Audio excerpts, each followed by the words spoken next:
As you grow your business, you're likely starting subscriptions to things left and right like Showit, Dubsado or Honeybook, Flowdesk, Riverside, and Kajabi, just to name a few. To get the best deals on your needed software and easy to understand info about why you might need that software and if it's right for you, head to elizabethmccravey.com/tools. This is my robust resource page full of the tools I use to run my business and what I recommend for my students and customers. You'll find everything from website tools to financial and legal tools, and even my go-to business bank and credit card. This page is free to access and just about guarantees to save you money with all the great promos and discount codes I have for these companies. So before you hit subscribe in that software, go to elizabethmccravey.com/tools to see if there's a deal to help you save a little extra money. All right, if you desire to be with your kids more, perhaps even have entire days where you're in more of a stay-at-home mom mode while still running a successful business, these are 3 of my best tips for you as a mom with that same desire who's doing the thing right now. As I record this with 2 very young kids, and I'm about to be doing it with 3, and when you hear this, baby 3 will be here, but I'm recording this before then. So in this episode, I'll give some context to my own life so you know where I'm coming from specifically, because we are all in such different places and seasons of life and circumstances and all of that. But then we're going to get into my 3 strategies that I think can help you spend more time with your kids by specifically optimizing some things in your business. So let's get to it.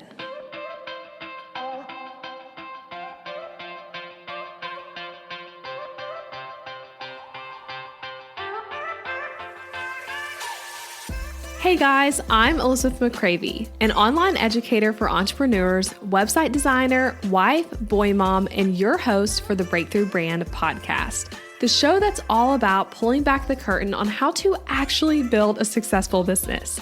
I don't skim the surface around here. If you want to dive deep into the nitty-gritty details of what it takes to run a sustainable business that fits your unique lifestyle while standing out in a crowd, then you are in the right place.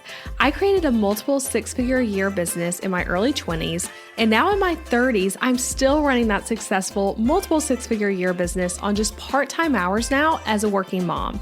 I'm here to share everything I've learned and everything I'm still learning because I believe that the keys to building a thriving business should never be a secret. Here you'll find episodes that are actionable, direct, and fun, like friends chatting business over coffee, and a fresh, honest take on the reality of being an entrepreneur. If you're ready to master online marketing, website design, personal branding, mindset, time management as a busy parent, scalable and passive income, and business strategy, then this is the podcast for you. It's time to build your breakthrough brand. Let's do this. So let's start with context, and then I'm going to get into these 3 tips. So I've had my business longer than I've been a mom. I've been in business over 9 years now, and my oldest son is about to be 4. He'll be 4 in September. And at the time that I'm recording this, my youngest is 15 months. And when you actually hear this episode air, I will have a 3rd baby girl who is in the newborn phase. So I'm recording this from the perspective of having 2 kids. Again, one that's like 3.5 nearing 4, and then another one who is in that very young toddler phase of 15 months old. And with these 2 kids, and when I also just had 1 kid, my husband and I have done just part-time childcare at a preschool for the kids. Okay. And I like doing that and then being with them as a mom in that stay-at-home mom role, either more or about equal to, kind of depending on the week, that I am working in my business. And so why do I do it this way? Just because it's what I want and what my husband and I both want. So it's not because it makes the most sense financially or anything like that, but because that really is like what I personally decided I wanted to do in this season with 2 little kids and then with 3 little kids, even with just 1. And it's such a personal decision thing. So that's why I even say with this episode, like, this might not be something that you're trying to do. Maybe it is, maybe it's not. I know many of you might be though. And this is the kind of content I wish I could have found when I was trying to make these pivots after, again, having my business before having kids. So I'm trying to set up my life so that I can do both, knowing that balance isn't really a thing. And I truly believe that statement you'll hear sometimes about motherhood, that you can have it all, just not all at once. And I feel that. So for me right now, I'm having my business, right? But my kids are number 1, and I'm doing some things within business that, like, I know I'm like leaving money on the table, if that makes sense. Like if I really wanted to like grow the most, I would maybe do this thing different. But instead I'm doing what I call leaving money on the table, which 5 years ago was really hard for me to do in my business. I would have felt like, no, I can't just like leave money on the table. I have to like do the most, make it grow the most and things like that. But again, I have a different perspective after having kids. So really does vary so much. I just recently got an extra day of childcare for my current youngest, Ethan. So that has shifted some stuff. But typically since he's been born, I work about 5 to 15 hours a week when not on maternity leave. And my business still does great financially, although I won't lie. Like I said, I'd make more money if I worked full time, but everything's a trade-off, right? And I really like my decision. Adam, my husband, he likes the decision we've made here. So if you're a mom who wants to be with your kids more and work less while not losing your business and still seeing growth, but maybe still being content with leaving money on the table sometimes, right? And having fun with your business and enjoying the journey, these tips are for you. So I have a mix of some practical stuff and then some also more like mental kind of like ways of approaching things that have been helpful to me. So I hope these are helpful to you. And again, I know everyone's in a different season. I cannot speak to what it's like to have like elementary age kids and do this. I can speak to what it's like to have kids in the really little years where you're doing like preschool and daycare or a nanny and that sort of thing for childcare. Okay, so here we go. Number 1, these are my tips for you to optimize your business. Decide what you want for your current season and phase, and then take action, and then reevaluate and continue to redecide later. Okay, that sounds kind of confusing.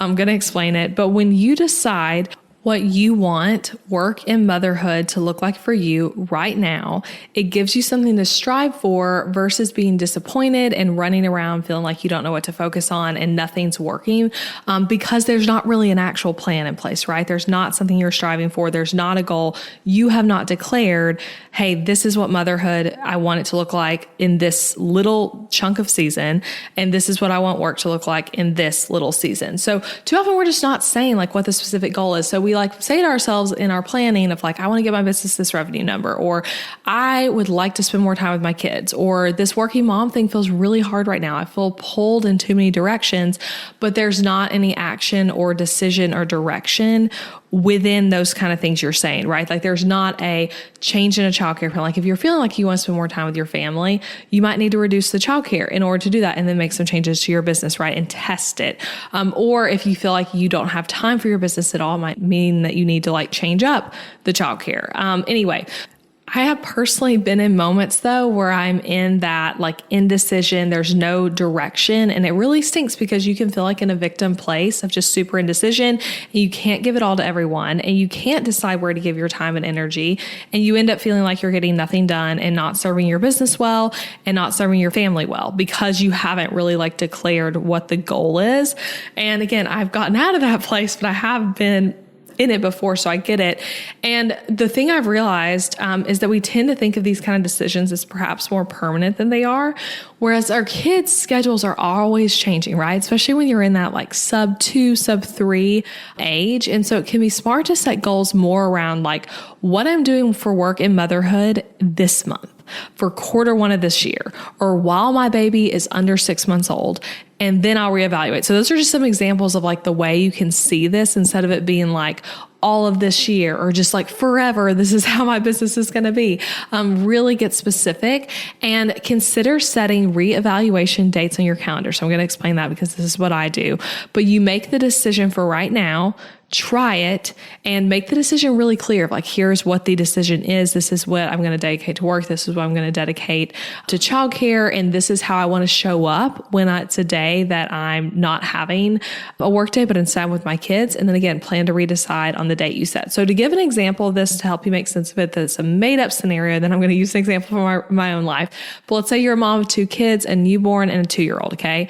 You want to take a longer maternity leave and really soak up the newborn phase in a way you didn't with your first. You're like, with my first, I just jumped back into work. This time I want to like actually really soak up the newborn phase and not work as much. So you decide that until the newborn baby is 5 months old, you're going to be the primary childcare provider for your baby. And because of the way your business works, you have the flexibility to figure out how to do this. And your toddler is going to go to a preschool program 3 days a week.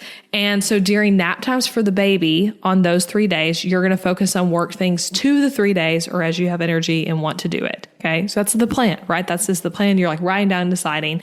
And you decide too that you're not going to take any interviews, do any speaking engagements or any meetings during those first 5 months so that you have more flexibility, because let's be real, taking a meeting during a nap time is really stressful because you never know when the baby's going to wake up. So you kind of decide that.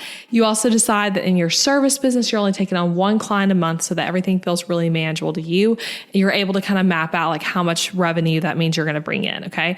And then on the week of your baby's 5-month birthday, you are going to reevaluate this plan. Okay. See, so powerful. And you put that reevaluation date on your calendar, have it pop up at 9 a.m. that day to remind you that like, hey, this is the week you need to reevaluate.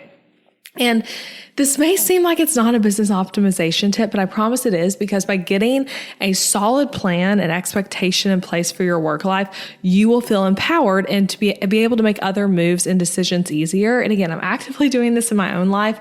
And the way it showed up for me is that we recently changed up childcare for my current youngest, Ethan. And it was a really hard and emotional decision for me, honestly. Like I felt like I just want him home with me forever and do not want to do any childcare. And I cried about it. I mean, again, it was a big thing for me of figuring out like, okay, what's the balance between both what I want and also wanting a break and also wanting to work on my business and needing to work on my business and all of that kind of stuff. Anyway, though, this shift gave me 3 days of childcare now instead of 2 days, which really has felt so different. Ironically, since he started, he has barely gone all 3 days because of holiday closures and sickness and things like that. But still, theoretically, I have 3 days of childcare now.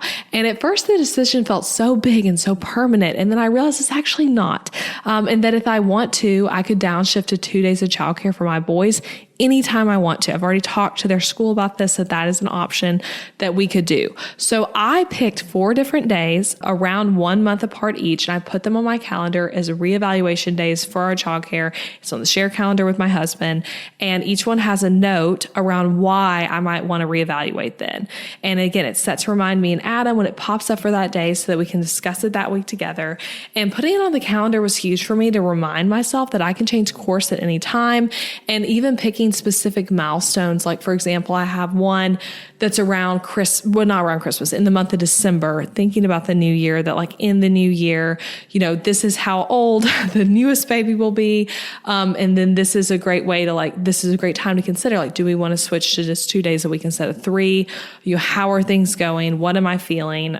And just reevaluate. So it feels really good to put this kind of stuff on the calendar.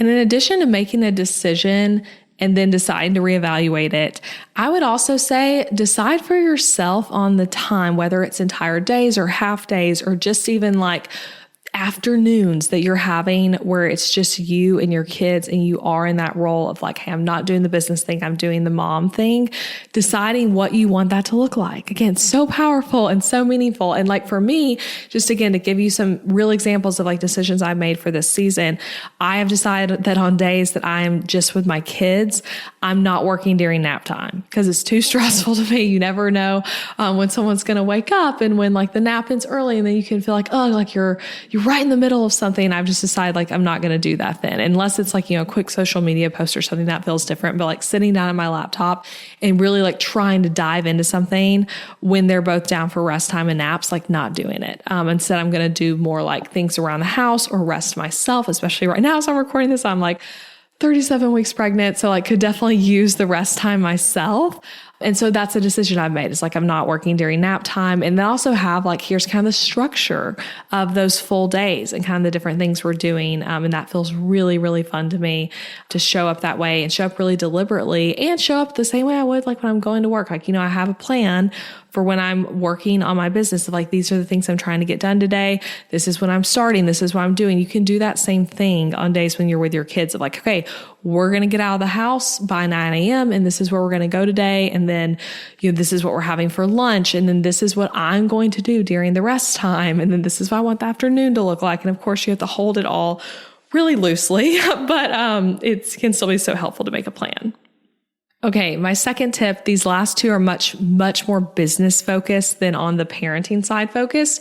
But second thing is do evergreen setup for your products and offers instead of live launching, and then just do occasional promotional periods for them. So this is huge, okay? And you can translate this to go work for your own business. Again, all of us have very different businesses, but the big thing within this tip is that you have to make your business work for what you want motherhood to look like right now for you. Not necessarily what quote unquote works best, or what that one online business owner said you have to do to make money online, or what you used to do even before you had kids and that made sense for you.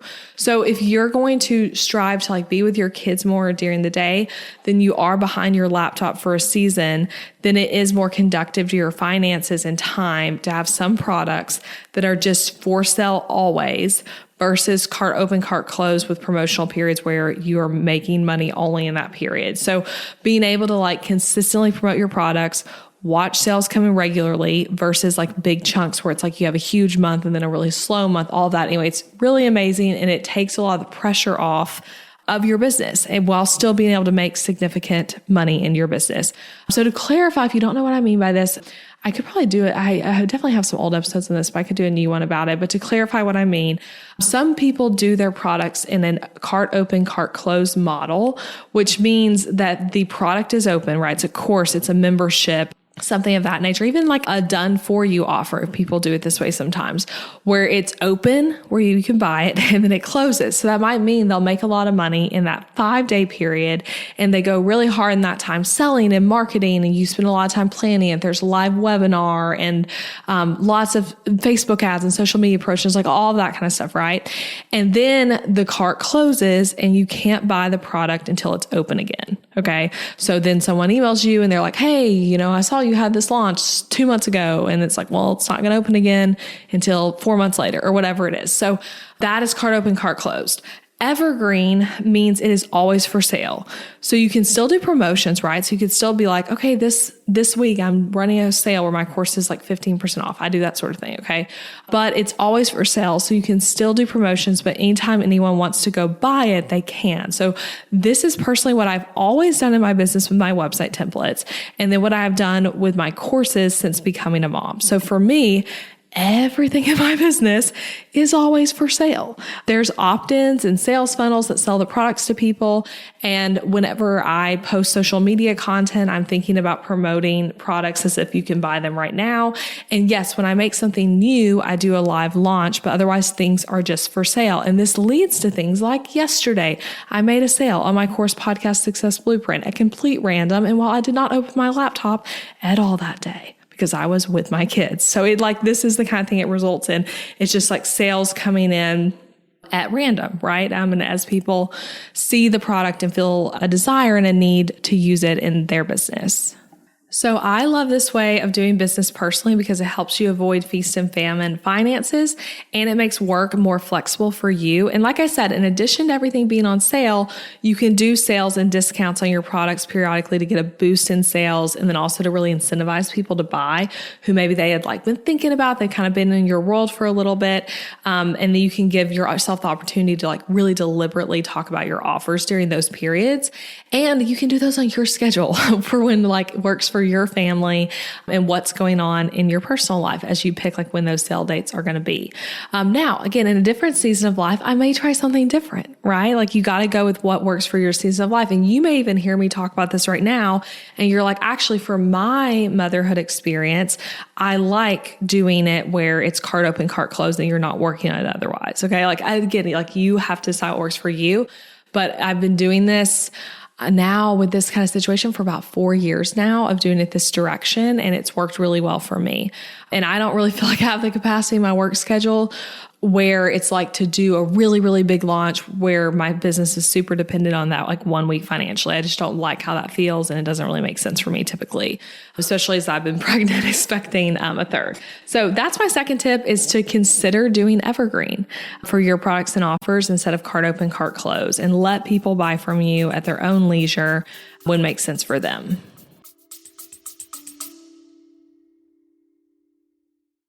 Need some extra pages to improve or add on to your Show It website, but you're not in the market for an entirely new template. Been there. Sometimes you just need a little extra help to save you time as you add new things to your website as your business grows. That's why I put a huge focus on creating Show It add-on templates to meet your needs, including tons of add-ons that you won't find in any other template shop. From pages to promote yourself as a conference speaker, to pages to house information about your podcast, add-on templates to help you build a quiz lead magnet, favorite things pages, Instagram link in bio so you can ditch that Linktree subscription, and so much more. Head to elizabethmccravey.com/shop to see them all. There are so many more than what I just named, and you can even bundle them together to save more. But as a podcast listener, you can also use the code BBPOD to save an additional 15% off on your add-on or full site template purchase for a limited time. If you are hearing this ad right now, that means the deal is available. So go shop now using the code BBPOD.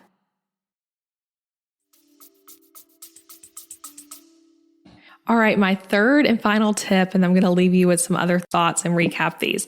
But third tip, learn how to delegate and let some things slide that you used to obsess over. So I think moms are really great and efficient business owners because you learn a lot of time management in motherhood. And so it helps you in business learn not to waste time, to cut out things that don't matter, and also how to delegate well.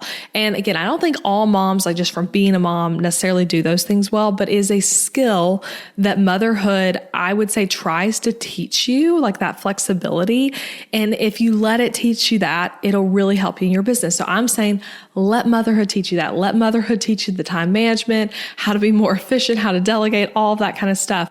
Because if you don't let motherhood teach you that skill, you may be driven crazy by having less time to obsess over things in your work, in your home, whatever it is. And that's especially going to be true if you're trying to run your business without full-time childcare for your kids, okay? So let it teach you that. So if you're overwhelmed by work and motherhood, I would encourage you to really look at all the things you do daily, weekly, and monthly in your business, and even in your just life, like around your home and other things, and look for holes. Look for what's not necessary, but you were doing because you just had the time when you thought you needed to, right? So like that thing in your business that maybe you did before you had kids, or you did when you only had one kid, and now you realize wait, I don't even know if I need to do that. Or maybe it's even like an outdated thing you were doing that's like, hey, I needed that 5 years ago, but now I don't think my business needs that anymore.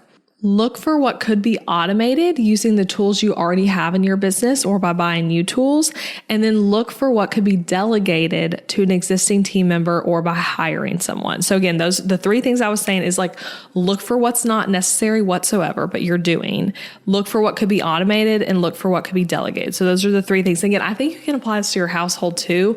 For example, maybe you realize that you'd love to have a monthly cleaning service. You don't think you need cleaners every week, but once a month, having someone come clean your house would be awesome. That's what we do. We just do once a month, and then we're picking up the slack on between all of that, which does feel like our house gets crazy sometimes. But that's a good example of choosing to delegate something and spending the money on it. So those are the three areas I would look at. But again, looking for it in your business, and look for what can be done more efficiently by you still or by a team member when it is something that can't be cut. Seeing how could I don't want to cut this, but how could we cut down time on it? How could I have someone else do this? And you might just find that your business did not need the level of attention on that specific thing like you thought it did. And again, this has certainly been my own experience. And every time I prepared for maternity leave, I've had more things that I've delegated, systematized, or automated or quit doing. And when I was preparing for my very first maternity leave, I did this very intensely because there was a lot of stuff where I was the one doing everything. And I found some things I could have a team member do, things I need everyone to just stop doing completely because it was a waste of time, and things I could create stronger systems around. I did that round 2 with my second baby. And now I have been gearing up for a third maternity leave, and I'm doing it again. And each time I've had to leave, it's been easier because there's less stuff that I'm a bottleneck on, and also less fluff and waste of time and things in my business. So again, this is going to look very different for everyone. I know your business looks different from my own, but I would just start exploring this for yourself and being aware of both in your home life and in your work life of, again, what are the things you're doing that you could just stop doing? What are the things that could be automated and what are the things that could be delegated? And it might be like you're delegating it to your husband or to your kids, even when we talk about things within the home.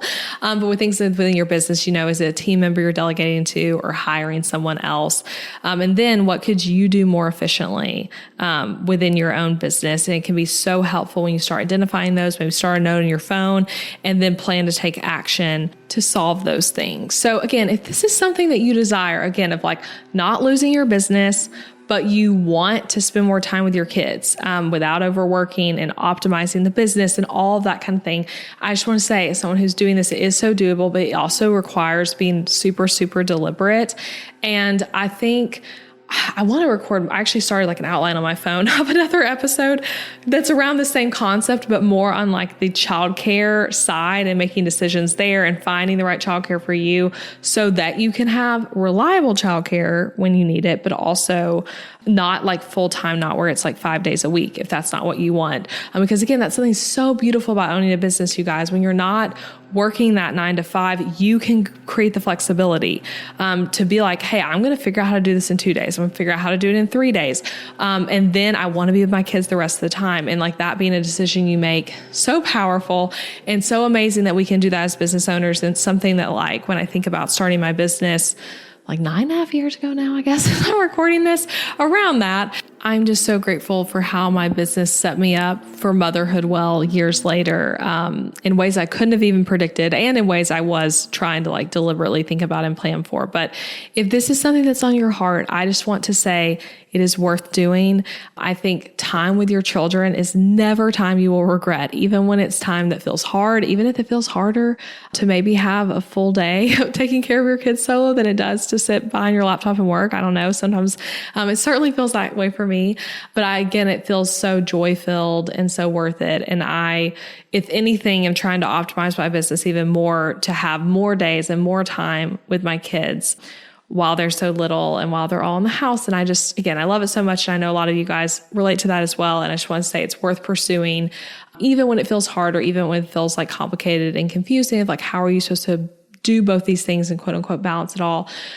I just want to encourage you that, again, I don't think you can have it all at once, but I do think you can have it all between like the business and work thing, just not all at the same time. So let me recap these 3 things for you, and I hope you'll take action on them. So the first one was, again, declaring what you want for the current season and then taking action and setting those reevaluation dates. And again, decide what the current season is for you. Like, how are you going to define that?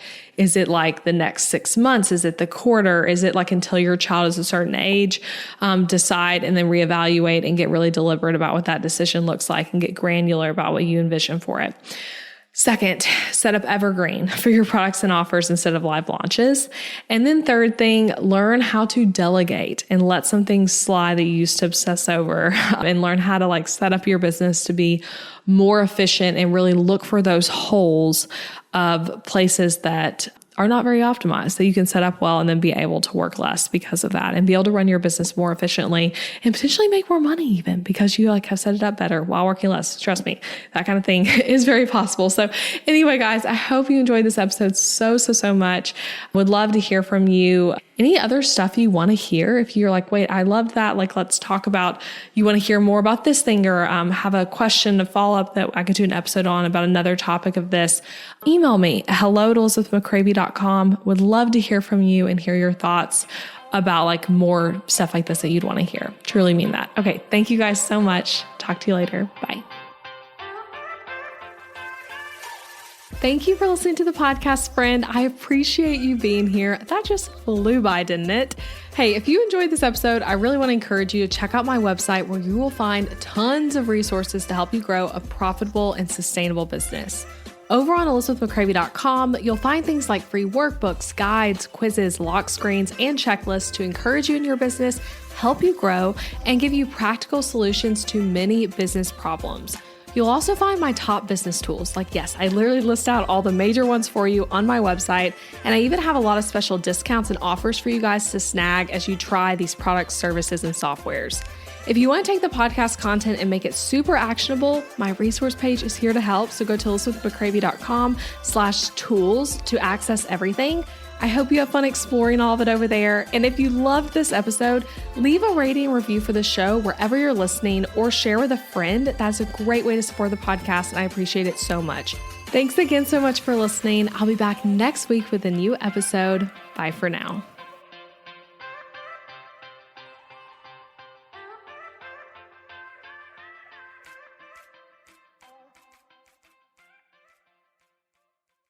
If managing your business's finances feels daunting and you typically come to the end of the month not sure how to pay yourself, or if you're doing the business savings thing, quote unquote, right, then I have a free guide for you. Over my 9 years of business, I've learned some financial skills the hard way, and a few years ago, I developed an 8-step process I go through at the end of each month.